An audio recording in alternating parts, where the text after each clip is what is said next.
आपने इतना समर्थन इस यात्रा को दिया, इतनी मदद की, इतनी शक्ति आपने हमें दी, इसके लिए मैं सबसे धन्यवाद करना चाहता हूं, दिल से धन्यवाद करना चाहता हूं।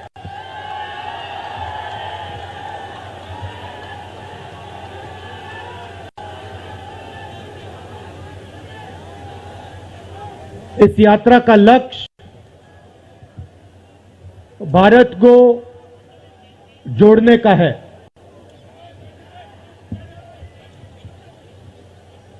जब हमने ये शुरू किया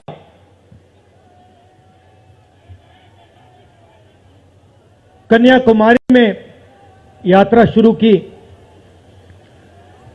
तो मैं सोच रहा था कि नफरत को मिटाने की जरूरत है, और मेरे दिमाग में था कि इस देश में सब जगह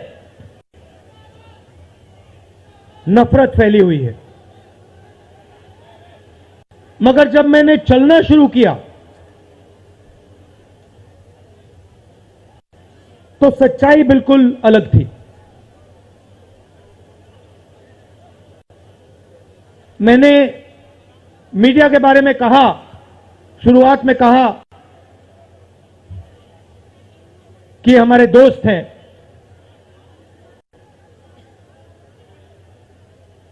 दोस्त हैं, मगर हमारी बात टीवी पे कभी नहीं दिखाते हैं।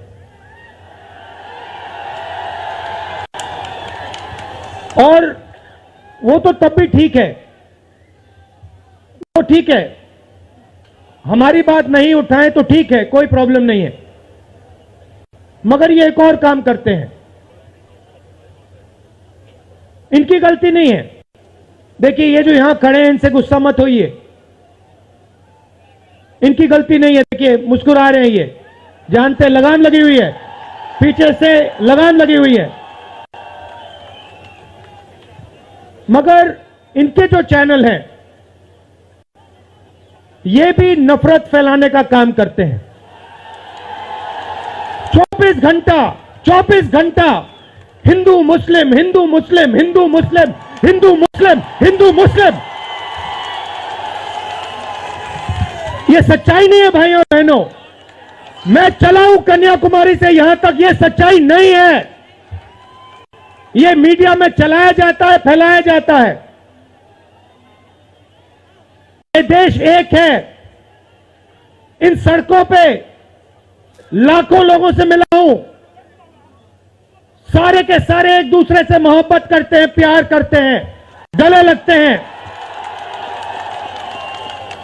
तो सवाल उठता है, क्योंकि ये नहीं कर रहे हैं, इनके पीछे जो शक्ति है, इनके पीछे जो शक्ति है वो कर रही है। तो सवाल उठता है, ये क्यों हो रहा है? जब सच्चाई ये है कि देश का आम नागरिक, चाहे हिंदू हो, मुस्लिम हो, सिख हो, ईसाई हो, किसी भी जात का हो, वो एक दूसरे से प्यार करता है, मोहब्बत करता है, एक दूसरे की इज्जत करता है। 90% लोग इस देश के एक दूसरे से प्यार करते हैं, मोहब्बत करते हैं, इज्जत करते हैं। देखिए मेरे सामने, ये देखिए, घूम के देखिए, ये जैन मंदिर है, गुरुद्वारा है, मंदिर है, मस्जिद है। ये है हिंदुस्तान। ये सच्चाई है हिंदुस्तान की, और ये नई बात नहीं है, ये हजारों साल से इस देश की सच्चाई है। प्यार से ये देश मिलकर एक साथ रहा है। तो सवाल उठता है, ये जो मीडिया के लोग हैं, ये नहीं, जो इनके पीछे हैं, ये नफरत क्यों फैलाना चाहते हैं? आपने कभी पूछा अपने आप से कि मीडिया 24 घंटा कभी मोहब्बत की बात नहीं करेंगे? कभी आपने देखी है? कभी टीवी पे देखा कि देखो एक हिंदुस्तानी दूसरे हिंदुस्तानी से गले लग गया? कभी देखा? नहीं, कभी नहीं दिखेगा। सही बात है ना?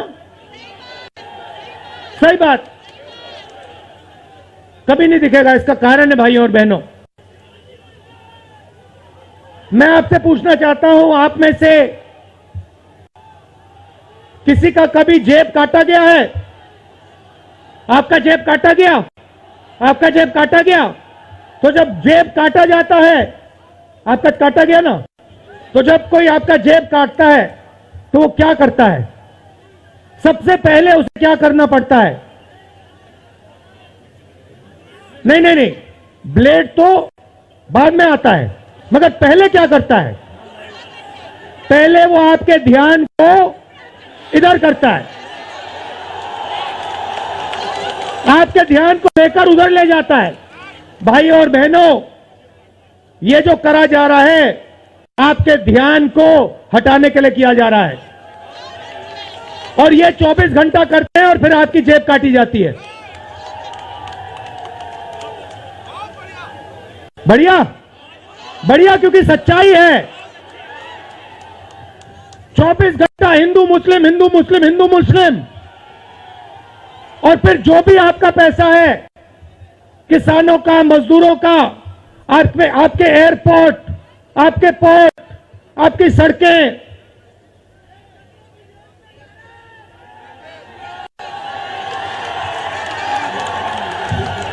सीधा किसके जेब में? इनके मालिक के जेब में। इनको कौन चलाते हैं? नाम बताओ। देखो, सब जानते हैं, पूरा हिंदुस्तान जानता है। भाइयों और बहनों, ये नरेंद्र मोदी जी की सरकार नहीं है, ये अंबानी अदानी की सरकार है। ये सच्चाई है, और ये पूरा पूरा लक्ष्य इनका आपके ध्यान को इधर से उधर, उधर से इधर करने का है। मैं 2800 किलोमीटर चला हूं, 2800।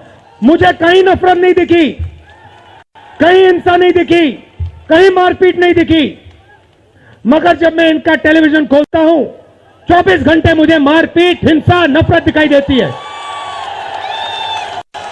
क्यों? क्योंकि ये आपका ध्यान इधर से उधर ले जाना चाहते हैं। जो सच्चे मुद्दे हैं उस पे आपका ध्यान गलती से ना चला जाए। जैसे जब कोई आपकी जेब काटता है, वो चाहता है कि आपका ध्यान आपके जेब पे गलती से भी ना चला जाए। ये हो रहा है इस देश में। तो आपका ध्यान कहां जाना चाहिए? मैं आपको बताता हूं। सबसे पहले आपका ध्यान जो हिंदुस्तान के युवा हैं उनकी ओर जाना चाहिए। आप किसी भी युवा से पूछ लीजिए, वो आपको बताएगा, मैंने इंजीनियरिंग की, मैं डॉक्टर बनने के लिए पढ़ा, मैंने आईएएस के लिए तैयारी की, मैं जज बनने की कोशिश कर रहा था। पूछो क्या किया? पढ़ाई की, कितने साल की? स्कूल, कॉलेज, यूनिवर्सिटी सब पढ़ लिए, और फिर क्या हुआ? आज क्या करते हो? मजदूरी करता हूं, पकौड़े बनाता हूं।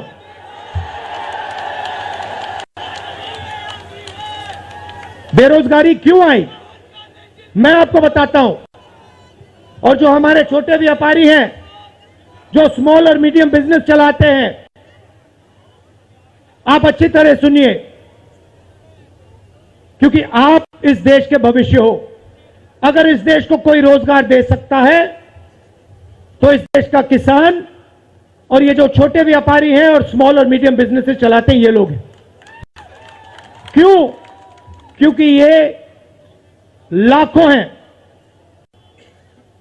ये लाखों में हैं, और कोई 100 लोगों को रोजगार देता है, कोई 500 को देता है, कोई 1000 को देता है, कोई 25 को देता है, कोई 33 को देता है, और ये लोग देश को रोजगार देते हैं। अब इनकी बात करते हैं। ये 24 घंटे लगे रहते हैं, बैंक के दरवाजे इनके लिए बंद होते हैं। हिंदुस्तान के 2-3 अरबपतियों को 1 लाख करोड़, 2 लाख करोड़, 3 लाख करोड़ ऐसे दिया जाता है। ये बैंक के सामने जाते हैं, इनको धकेल के निकाल दिया जाता है। राइट? अब क्या, ठीक है, बैंक का पैसा नहीं दिया तभी मान ली बात, तब भी मान ली बात, मगर फिर क्या किया, फिर प्रधानमंत्री ने नोटबंदी की और प्रधानमंत्री ने गलत जीएसटी लागू की। भाइयों और बहनों, ये पॉलिसी नहीं है, ये हथियार है। छोटे व्यापारियों को, स्मॉल और मीडियम बिजनेस वालों को और किसानों को मारने के हथियार हैं ये। और जब इन्होंने ये काम किया तो देश के जो युवा हैं उनको रोजगार नहीं मिल सकता, सवाल नहीं उठता, क्योंकि जो रोजगार देने वाले हैं उनकी रीढ़ की हड्डी आपने तोड़ दी। किसके लिए तोड़ी, किसके लिए तोड़ी? इनके जो मालिक हैं उनके लिए तोड़ी। गेम को समझो। अब देखिए, अब आगे चलते हैं। युवाओं की बात की, स्मॉल और मीडियम बिजनेस वालों की बात की, दुकानदारों की बात की। अब सड़कों पे मुझे हजारों किसान मिले हैं, एक सेकंड में पहचान लेता हूं, जैसे ही हाथ मिलाता हूं समझ आ जाता है ये मजदूर है या ये किसान है, हाथ से पता लग जाता है, छिले हुए हाथ होते हैं। अच्छा, एक और सवाल है जो मैं सोच रहा हूं,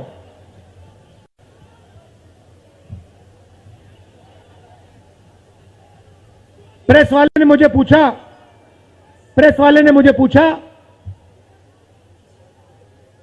क्या आपको ठंड नहीं लगती?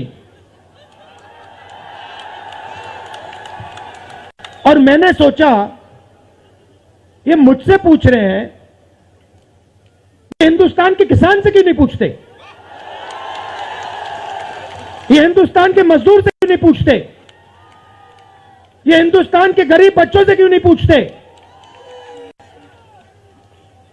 फिर कहते हैं देखो 2800 किलोमीटर चल लिए, कोई बड़ी बात नहीं है, पूरा हिंदुस्तान चलता है, जिंदगी भर चलता है, किसान चलता है, मजदूर चलता है, फैक्ट्री में जो काम करते हैं वो चलते हैं। तो हमने ये कोई बड़ा काम नहीं किया भाइयों और बहनें, पूरा हिंदुस्तान करता है, रोज करता है। हम 2800 किलोमीटर चलते हैं, किसान शायद जिंदगी में 10,000, 15,000, 20,000 चल लेता है।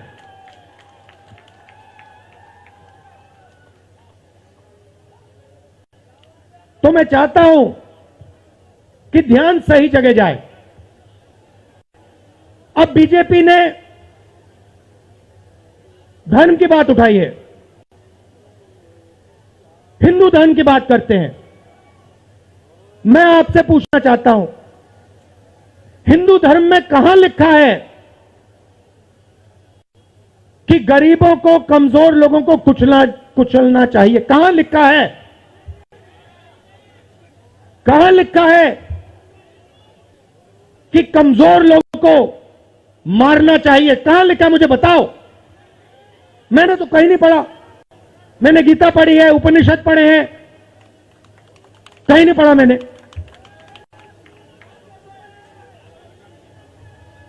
आपने पढ़ा कहीं? गले लगाने की बात होती है। अच्छा ठीक है, देखिए अब ये लोग देश में डर फैला रहे हैं। नफरत नहीं दिखी मगर डर दिखा। किसके दिल में डर? किसान के दिल में, युवाओं के दिल में, छोटे दुकानदारों के दिल में, स्मॉल और मीडियम बिजनेस जो चलाते हैं उनके दिल में, माताओं बहनों के दिल में। मुझसे कहती है राहुल जी, बीजेपी की सरकार में हम तो सड़क पर, शाम को सड़क पर नहीं निकल सकते। तो डर फैला दिया है। सही सही। अच्छा, आपने शिव जी की फोटो देखी है? उसमें उनका हाथ ऐसे देखा आपने? इसको क्या कहते हैं? इसको क्या कहते हैं? इसको अभय मुद्रा कहते हैं। इसका मतलब क्या होता है? इसका मतलब होता है डरो मत। तो शिव जी कहते हैं डरो मत। हिंदू धर्म कहता है डरो मत। और ये लोग 24 घंटा इस देश में डर फैलाने की कोशिश करते हैं। अच्छा, एक और मजे की बात बताता हूं आपको। मैं सोच रहा था, आपने ये यात्रा देखी होगी, इसमें आपको हिंसा दिखी? नहीं दिखी? किसी ने किसी को मारा? किसी ने गाली दी? नहीं। आपने इसमें नफरत देखी? बिल्कुल नहीं। इसमें किसी ने यह पूछा भैया तुम्हारा धर्म क्या है? किसी ने कहा भाई तुम हिंदू हो, मुसलमान हो, सिख हो, ईसाई हो, क्या हो? नहीं। किसी ने यह पूछा तुम स्त्री हो या पुरुष हो? किसी ने यह पूछा तुम्हारी क्या जात है? बिल्कुल नहीं। कपड़े भी नहीं पूछे, कपड़े भी नहीं पूछे। अच्छा, इसमें आपने देखा होगा, पता नहीं आपने देखा या नहीं, इसमें कुत्ते भी आए। कुत्ते भी आए इसमें, कुत्ते आए। और आपने अगर आप टीवी देख रहे होते आपने एक चीज देखी होगी, कुत्ते को किसी ने नहीं मारा, किसी ने नहीं मारा। इसमें गाय भी आई, भैंस भी आए, सुअर भी आए। मैंने देखा वो तो सब जानवर आए, सब लोग आए और यहां पे कोई नफरत नहीं थी। जैसा हमारा हिंदुस्तान है वैसे ही ये यात्रा है। कोई नफरत नहीं, कोई हिंसा नहीं, कोई गलत सवाल नहीं। कभी कभी कोई गिर जाता, जैसे हमारे हरियाणा के पीसीसी गिरे, धड़ाम से गिरे, केरला के सब नेता गिर गए। 1 सेकंड में लोग उनको उठा लेते थे, 1 सेकंड में, टाइम नहीं लगता था। यह है हिंदुस्तान। नहीं, देखिए, मैं आपको एक बात बताता हूं, सच्चाई समझनी होगी। सच्चाई यह है कि जैसे इन पर लगाम लगी हुई है वैसे हिंदुस्तान के प्रधानमंत्री पे भी लगाम लगी हुई है। उनकी गलती नहीं है, वो संभाल नहीं पा रहे हैं, कंट्रोल नहीं कर पा रहे हैं, उनको कंट्रोल कर दिया है। नहीं, मैं सच बोल रहा हूं, मैं सच बोल रहा हूं। क्योंकि आप देखिए, एयरपोर्ट भी उनके, पोर्ट भी उनके, एग्रीकल्चर के स्टोरेज डिपो भी उनके, और क्या उनका, हाँ, लाल किला भी उनका, लाल किला भी उनका, सारे के सारे पब्लिक सेक्टर की कंपनियां उनकी, और क्या उनका, रेलवेज उनकी।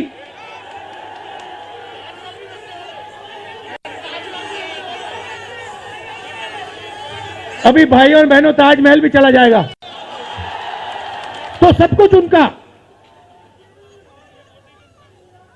तो ये देश की सच्चाई है। हाईवे भी उनके, सेलफोन भी उनके,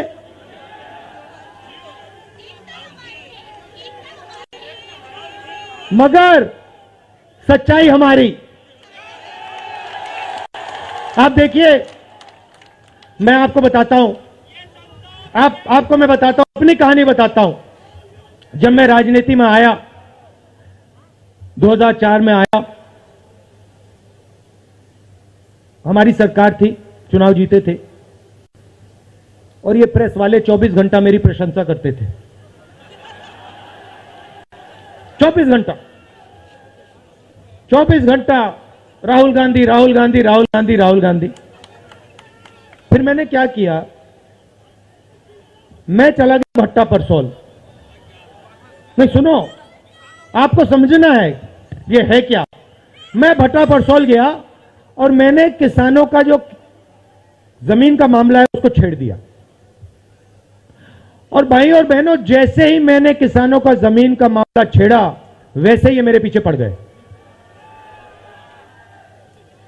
उसके बाद जमीन अधिग्रहण बिल, भट्टा परसोल के बाद जमीन अधिग्रहण बिल लाया, कांग्रेस की सरकार लाई। उसके बाद तो पूरा फुल टाइम 24 घंटा मेरे पीछे पड़ गए। प्रधानमंत्री जी ने, बीजेपी ने, मैं आपको सच्चाई के बारे में बताना चाह रहा हूं, प्रधानमंत्री ने, बीजेपी ने हजारों करोड़ रुपए लगा दिए मेरी छवि को खराब करने में। हजारों करोड़ रुपए। और आपने देखा होगा मैंने एक शब्द नहीं बोला, बिल्कुल चुप, बिल्कुल चुप। मैंने एक शब्द नहीं बोला। मैंने ये नहीं बोला भैया ये गलत बोल रहे हैं, ये ठीक नहीं है ना, मैं बिल्कुल चुप, चुप। क्योंकि मैंने कहा चलो देखता हूं कितना दम है, और लगाया। पूरी की पूरी मीडिया लग गई, व्हाट्सएप पे लगाया, फेसबुक पे लगाया, सब जगह 24 घंटा राहुल गांधी के बारे में। कुछ नहीं बोला मैंने, पूरे देश में फैला दिया। और फिर एक महीने मैंने आपको सच्चाई दिखा दी और पूरा पूरा खत्म। देखो सच्चाई कैसे काम करती है। सच्चाई को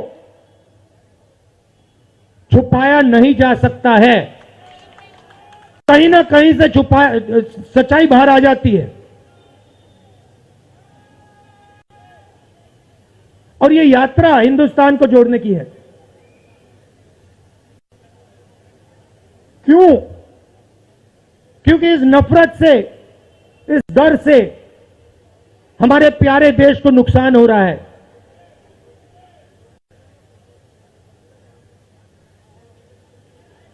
यह सच्चाई है और इसीलिए हमने ये यात्रा कन्याकुमारी से लेकर कश्मीर तक शुरू की है। और ये जो हमारा तिरंगा है इसको हम श्रीनगर में जाके वहां पे लहराएंगे। और आप में से हजारों लोग हमारे साथ चलोगे, हजारों लोग चलोगे।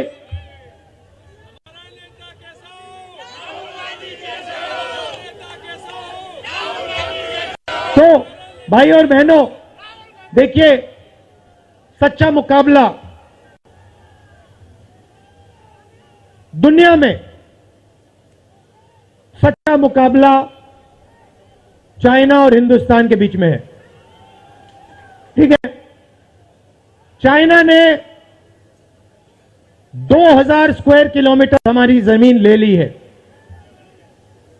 प्रधानमंत्री जी कहते हैं कि हमारे बॉर्डर के अंदर कोई नहीं आया।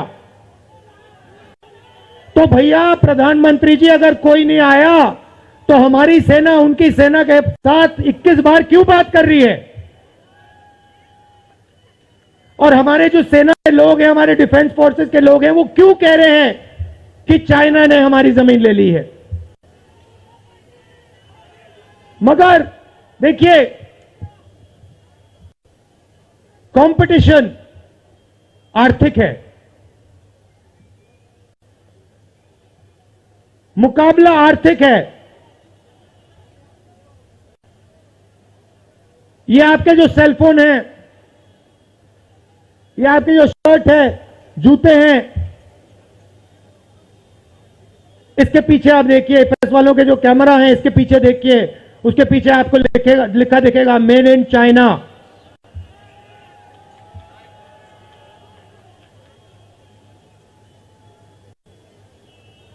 हमें शर्ट के पीछे, सेलफोन के पीछे, जूतों के नीचे मेड इन इंडिया लिखना है। और एक ऐसा दिन आना चाहिए जब शंघाई में कोई युवा नए जूते खरीदे, उसके नीचे देखे made in new Delhi India. ये हिंदुस्तान चाहिए, इसी से हमारे युवाओं को रोजगार मिलेगा। तो ये करना ही पड़ेगा, चॉइस नहीं है। और ये हम करके दिखा देंगे। ये देश कर सकता है, करके दिखा सकता है। आप सबने इतना प्यार दिया,